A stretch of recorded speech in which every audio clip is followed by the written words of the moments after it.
সবাই ভালো আছেন। আমাদের দর তুফানের মাঝে চট্টগ্রাম শহরের ভিতরে পাইলিং এর কাজ চলতেছে। তা পাইলিং এর কাজ চলতেছে বৃষ্টির মাঝে।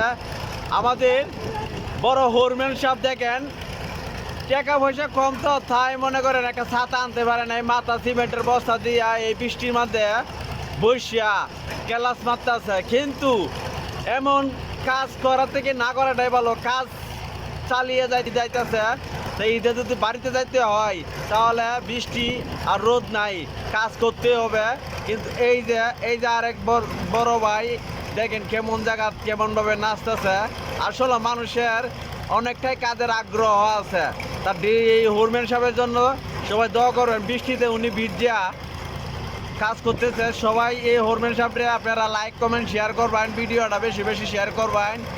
সবার কাছে এই অতটুকুই আবদার চাচ্ছি। সবাই ভালো থাকবেন, সুস্থ থাকবেন, এই কামনাটাই করি।